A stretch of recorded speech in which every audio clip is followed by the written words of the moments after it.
ജമ്മു കശ്മീരിൽ മൂന്നാം ഘട്ട തെരഞ്ഞെടുപ്പ് ആരംഭിച്ചിരിക്കുകയാണ്. 40 മണ്ഡലങ്ങളാണ് ഇന്ന് പോളിംഗ് ബൂത്തിലേക്ക് എത്തിക്കൊണ്ടിരിക്കുന്നത്.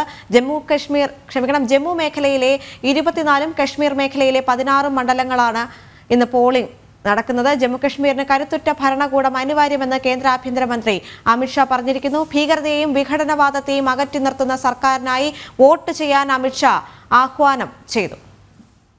ഗൗതം, എങ്ങനെയാണ് വോട്ടിംഗ് പുരോഗമിക്കുന്നത്? ദേവിക, സമാധാനപരമായി ജമ്മുകശ്മീരിൽ മൂന്നാം ഘട്ട വോട്ടെടുപ്പ്, അവസാനഘട്ട വോട്ടെടുപ്പ് പുരോഗമിച്ചുകൊണ്ടിരിക്കുകയാണ്.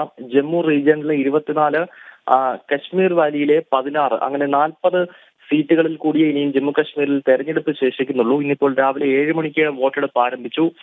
വൈകുന്നേരം 6 മണി വരെയാണ് മൂന്നാം ഘട്ട വോട്ടെടുപ്പ് സമയം തെരഞ്ഞെടുപ്പ് കമ്മീഷൻ നിശ്ചയിച്ചിട്ടുള്ളത്. രാവിലെ തന്നെ പ്രമുഖ വ്യക്തികൾ വോട്ട് രേഖപ്പെടുത്തുന്നുണ്ട്.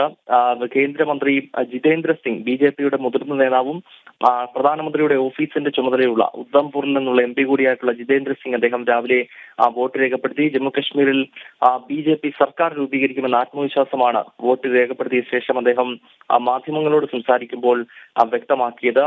ആസാദ് പാർട്ടിയുടെ നേതാവ് ഗുലാം നബി ആസാദ് രാവിലെ ജമ്മുവിൽ വോട്ട് ചെയ്തിട്ടുണ്ട്. ഇത്തരത്തിൽ പ്രമുഖ വ്യക്തികളെല്ലാം രാവിലെ തന്നെ എത്തി വോട്ട് രേഖപ്പെടുത്തുന്നു. ഒപ്പം വോട്ടർമാരുടെ വലിയ തിരക്കും നമുക്ക് പോളിംഗ് സ്റ്റേഷനുകളിൽ കാണാൻ സാധിക്കുന്നുണ്ട്. 1, 2 ഘട്ടങ്ങളിലും മികച്ച പോളിംഗ് ജമ്മുകശ്മീരിൽ നടന്നിരുന്നു. അതിനാൽ ഇന്നും വലിയ വോട്ടെടുപ്പ് ഇന്നത്തെ ദിവസവും ഉണ്ടാകുമെന്ന് തന്നെയാണ് രാഷ്ട്രീയ പാർട്ടികളും തെരഞ്ഞെടുപ്പ് കമ്മീഷനും കണക്കുകൂട്ടുന്നത്. ശരി, ഗൗതമാണ് വിവരങ്ങൾ നൽകിയത്.